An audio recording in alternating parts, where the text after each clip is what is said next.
سے لے کر جب تک ان کو 96 یا 98 میں میرے خیال سے، مجھے یاد نہیں صحیح سے، متحدہ میں ان کو اسپیس دیا گیا، تو پھر آفاق احمد صاحب کی جو مہاجر کو موومنٹ تھی اس کو جو ہے وہ پھر ظاہر بینڈ کر دیا گیا.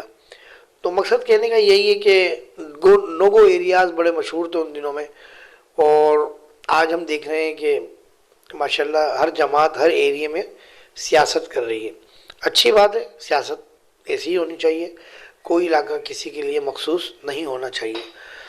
خیر، تو بانی ایم کیو ایم کا جو معاملہ ہے وہ بھی اسی لیے رکا ہوا ہے. لیکن سوشل میڈیا کے جو یوٹیوبر ہیں وہ اپنے آپ کو صحافی بولتے ہیں، لیکن میں تو خیر بہت چھوٹا ہوں ان کے آگے، لیکن مجھے نہیں لگتا کہ ایک صحافی کو اس طرح کسی جماعت کو جو ہے وہ سپورٹ کرنا چاہیے. میں نام نہیں لوں گا. ابھی الطاف حسین صاحب کی ایک مہم چلی تھی 1 روپیہ والی، تو وہ یوٹیوبر جو ہے وہ باقاعدہ باکس لے کے بنس روڈ پہ ماسک لگا کے اور وہ 1 روپیہ ڈونیشن مانگ رہے تھے. خود باکس انہوں نے ہاتھ میں اٹھایا ہوا تھا. تو اب مجھے نہیں پتا کہ انہوں نے یہ ایک صحافی ہونے کی حیثیت سے کام کیا یا بانی ایم کیو ایم کی تنظیم کے کارکن کی حیثیت سے کام کیا، واللہ عالم، وہی بہتر جواب دیں گے. اچھا، اسی طرح انیس منصوری صاحب ہیں، وہ ماشاءاللہ بانی ایم کیو ایم کے حوالے سے تھمبنیل بھی لگاتے ہیں، پروگرام بھی کرتے رہتے ہیں. حالانکہ نو ڈاؤٹ ایسی کوئی خبریں نہیں ہوتی کہ ان کو ہم سوشل میڈیا پہ لگائیں، یوٹیوب پہ اس کو ہم چلائیں. ہاں ظاہر ہے، ہم دیکھیں فالوورز تو ہیں، میں نے پہلے بھی کئی بار کہا فالوورز ہیں بانی ایم کیو ایم کے، لاکھوں فالوورز ہیں، اس میں کوئی شک کی بات ہے ہی نہیں. تو ظاہر ہے جب بانی ایم کیو ایم کے حوالے سے کوئی تھمبنیل لگتا ہے یوٹیوب پہ یا کوئی بات کہی جاتی ہے تو وہ پھر ان کے جو مداح ہیں وہ دیکھتے ہیں، چاہے کوئی بھی ہو. میرے اپنے چینل پر آپ نے دیکھا ہوگا کہ بانی ایم کیو ایم کے حوالے سے میں کوئی پروگرام کرتا ہوں، تھمبنیل لگاتا ہوں تو اس میں ہزاروں ویورز آ جاتے ہیں. آفاق صاحب پہ اتنے نہیں آتے، کسی اور لیڈر پہ اتنے نہیں آتے. تو الطاف حسین صاحب بانی ایم کیو ایم کے فالوورز ہیں، یہ حقیقت ہے، اس سے کوئی انکار نہیں کر سکتا. لیکن social media per how now کے نام سے ایک چینل ہے، وہ بانی ایم کیو ایم کو ماشاءاللہ روز پروموٹ کرتے ہیں. ایک انیس منصوری ہیں، وہ پروموٹ کرتے ہیں ماشاءاللہ بانی ایم کیو ایم کو. اور ایک دو اور ہیں جو بانی ایم کیو ایم کو وہ پروموٹ کرتے ہیں اور ان کو یوٹیوب پہ ماشاءاللہ آن رکھا ہوا ہے. میرے پاس تو بھائی کوئی خبر آتی ہے تو میں جو ہے وہ ان کے حوالے سے وہ پروگرام کر لیتا ہوں، اور اگر کوئی ایکٹیویٹی ایسی ہوتی ہے ان کی اپنی ذاتی یا کوئی بیان ایسا ہوتا ہے تو اس پہ میں اپنا تجزیہ پیش کر دیتا ہوں. اچھا، سیکنڈ موضوع ہمارا ہے سندھ بلڈنگ کنٹرول اتھارٹی کا کون سا آفیسر نیب کے ریڈار پر ہے، نیب کی زد میں. دیکھیں، سندھ بلڈنگ کنٹرول اتھارٹی کا ایک آفیسر ہے اشفاق کھوکر. ہم نے اس کے حوالے سے پہلے بھی آپ لوگوں کو آگاہ کیا تھا. تو یہ جو نیب کی انکوائری ہے، اس کے باوجود ایس بی سی کے مبینہ کرپٹ آفیسر اشفاق کھوکر نے جو ہے وہ کوئی جواب نہیں دیا. لیکن اشفاق کھوکر کو ہی ایپلیٹ کمیٹی کا رکن بنایا گیا جو غیر قانونی تعمیرات وغیرہ دیکھے گی. اچھا، یہ وہ اشفاق کھوکر کے خلاف نیب نے انکوائری شروع کی ہے جس میں Bahria town D H A Hyderabad کی اربوں روپے کی پراپرٹی کی خرید و فروخت کا معاملہ ہے، اور اس میں لگژری گاڑیوں کی خرید و فروخت کا معاملہ ہے، اور اس میں منی لانڈرنگ کا معاملہ ہے. تو یہ انکوائری نیب نے لیٹر کے ذریعے ان سے جواب طلب کیا تھا، لیکن انہوں نے کوئی جواب نہیں دیا.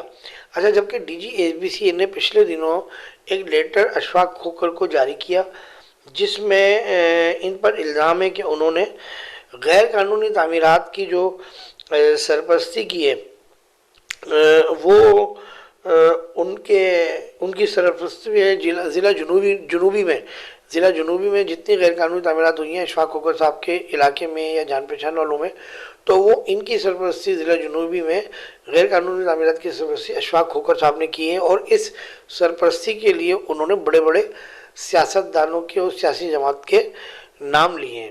تو اس حوالے سے DGSBC نے بھی ان کو ایک لیٹر دیا ہے، لیکن اس کے باوجود اپیلیٹ کمیٹی کا رکن بننا یہ ایک سوالیہ نشان ہے۔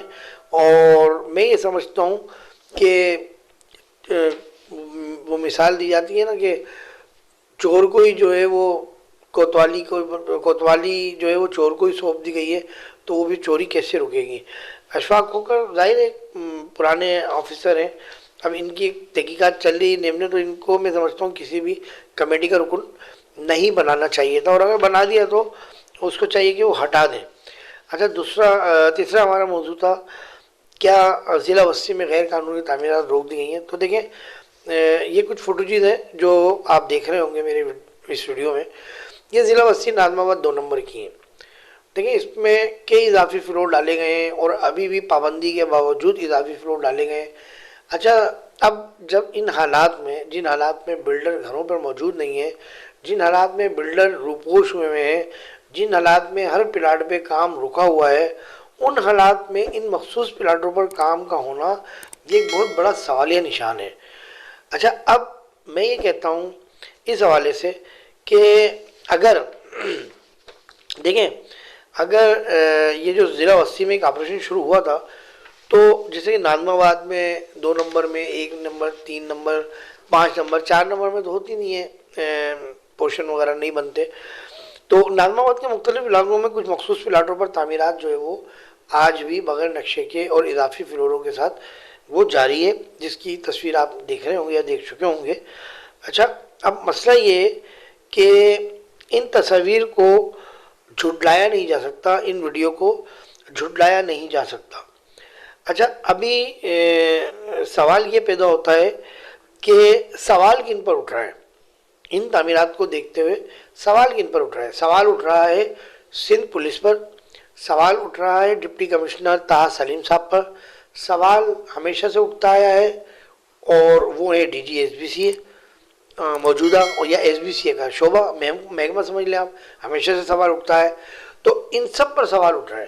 میں یہ سمجھتا ہوں کہ ہر بار کی طرح اس بار بھی ضلع وسطی میں غیر قانونی تعمیرات کا خاتمے کا جس طرح اعلان کیا گیا تھا، لیکن اس طریقے سے غیر قانونی تعمیرات کے خلاف نہ تو ایکشن لیا گیا، نہ بلڈرز کے خلاف ایکشن لیا گیا۔ ہم نے اپنے اخبار میں کچھ خبریں چلائی ہیں، دیکھیں بالونز کراچی میں غیر قانونی ہے، ہم نے بالونز بھی خبر چلائی ہے، ہم اس کی کٹنگ بھی DGSBC کو طاہر سلیم صاحب کو پہنچائیں گے، سوشل میڈیا کے ذریعے تو ہم نے ان کو پہنچا دیے۔ اور اسی طرح دیگر ناظم آباد 2 نمبر میں کچھ ایسے پلاٹ ہیں جو میں یہ سمجھتا ہوں کہ یا تو وہ آزاد پلاٹ تھے، لاوارث پلاٹ تھے، یا بنگالی پراپرٹی تھی، جو بھی تھی، ان کو ایک منظم سازش کے تحت خریدا گیا، بیچا گیا اور وہاں پورشن بنا دیے گئے۔ 6/3 2HA کا ذکر کروں گا میں، 2H کا ذکر کروں گا 2HA کا، اور اس پلاٹ پر 4 منزلہ بلڈنگ تعمیر کی گئی۔ ویڈیو میں آپ کو اس کی تصویر نظر آ رہی ہوگی اس پروجیکٹ کی۔ اب دیکھیں ذیشان پارک کے سامنے یہ پلاٹ ہے، میں یہ کہہ رہا ہوں کہ یہ پلاٹ جن لوگوں نے خریدا کیا انہوں نے اس کے کاغذات ویریفائی کرائے؟ جن لوگوں نے خریدا کیا ان کے یہ پیسے مٹی میں چلے گئے، یا ان کے یہ پیسے اینی ٹائم کیش ہیں، جب چاہیں جس کو چاہیں فائل دکھا کے بھیج دیں، فائل اوریجنل ہے؟ 2C کا پلاٹ نمبر 3 میرے انفارمیشن میں آیا، میں نے اس کی بھی خبر چلائی ہے، اس کے بھی ڈاکومنٹس میں بہت معاملات ہیں، ٹھیک ہے، اس کی موٹیشن بھی ہے ہمارے پاس، جو ہمارے پاس ہے، لیکن وہ اوریجنل نہیں ہے، اور بھی ڈاکومنٹس ہیں وہ اوریجنل نہیں ہے، اس پہ بھی تعمیرات شروع ہو گئی، گراؤنڈ پلس 1 تک وہ تعمیرات پہنچ چکی ہے۔ تو سوال یہ پیدا ہوتا ہے کہ یہ ان پلاٹوں پہ تعمیرات کیسے ہو رہی ہے؟ اب یہ جس کے بھی پلاٹ ہیں، یہ بلڈنگ کنٹرول اس کی تحقیقات کرے گا، KDA اس کی تحقیقات کرائے گا، طاہر سلیم صاحب ڈپٹی کمشنر اس کی تحقیقات کرائیں گے، ہم تو ان کو اپنے اخبار کی کٹنگ کے ذریعے، اپنے اخبار کے لیٹر پیڈ کے ذریعے آگاہ کر دیں گے۔ ہمارا کام ہے اخبار میں خبر شائع کرنا، اور ہمارا کام ہے اس کو متعلقہ کام تک پہنچانا، یہ اطلاع دینا، یہ ہمارا کام ہے، اس کی تحقیقات کروانا۔ خیر، ابھی ہم بات کر رہے تھے کہ غیر قانونی تعمیرات جو ہو رہی ہے، اس پہ جو الزامات لگ رہے ہیں، تو ان کے لیے تمام اداروں کو بھرپور کارروائی کرنی چاہیے، تاکہ وہ ان اداروں پر لگنے والے الزامات ختم ہوں. کیونکہ دیکھیں SBCA پہ تو لگتا ہی رہتا ہے الزام، وہ تو کوئی مسئلہ ہی نہیں، ادارہ ہے وہ تو. اب اس بار SSP صاحب کو بھی داخل کیا سینٹرل کے، یعنی پولیس انوالو ہو گئی، پھر طاہر سلیم صاحب ڈپٹی کمشنر انوالو ہو گئے. تو عزتیں تو ان کی بھی ہیں نا، عزت تو ان کے ڈپارٹمنٹ کی بھی ہے نا، تو ان کو مجروح نہیں ہونا چاہیے. خیر، یہ ہمارا بلڈنگ کنٹرول کے حوالے سے موضوع تھا. اگلا موضوع ہمارا ہے آفاق احمد صاحب کا، کہ آفاق احمد صاحب نے سیاسی حکمت عملی اپنی تبدیل کر دی. یہ ہمارا آخری موضوع ہے. دیکھیں، میں نے بہت پہلے کہا تھا کہ آفاق احمد صاحب ون مین شو کرتے ہیں. آپ نے دیکھا ہوگا وہ پریس کانفرنس کرتے تھے، ساری پریس کانفرنس ان کی اٹھا لیں تو وہ اکیلے بولتے تھے، آس پاس والے لوگ بیٹھے رہتے تھے، وہ بیچارے یوں گردن ہی لاتے رہتے تھے، کچھ بولتے نہیں تھے. اچھا، اس کی کمی کہاں محسوس کی؟ شاید انہوں نے بھی کی، ہم نے بھی کی تھی، کہ جب وہ گرفتار ہوئے ان کی کمیٹی کے کچھ اراکین ایک ہی بار منظر عام پر آئے ان کی غیر موجودگی میں. لیکن ہم صحافی تو جانتے ہیں کون کون کیا کیا عہدہ رکھتا ہے، لیکن عوام نہیں جانتی. تو ہم نے ان سے درخواست کی تھی آفاق احمد صاحب سے، اور میڈیا پہ اپنے چینل پر، کہ آفاق احمد صاحب اپنی کمیٹی کو بھی آن کریں اور کمیٹی کے دیگر لوگوں کو بھی جو ہے وہ آن کریں، ان کو بھرپور سیاست میں حصہ لینے دیں، تاکہ لوگوں کو پتہ چلے کہ ہم مہاجر کمیونٹی کے یہ ذمہ داران ہیں. تو اس پہ ہم نے جو چینجنگ دیکھی، ایک تو یہ دیکھی کہ ایک دو پریس کانفرنس ہم نے دیکھا کہ انہوں نے اپنے ذمہ داران کو بولنے دیا. اچھا، ظاہر ہے دیکھیں چیئرمین صاحب جب بات کرتے ہیں تو وہ اپنے لب و لہجہ کو بالکل مدھم رکھتے ہیں، اور ایک نارمل جو لہجہ ہونا چاہیے وہ رکھتے ہیں. حالانکہ ایک لہجہ ان کا وہ بھی تھا جو ہم نے 92 سے 96 تک دیکھا تھا، ایک وہ لہجہ بھی تھا ہم نے آفاق احمد صاحب کا دیکھا تھا.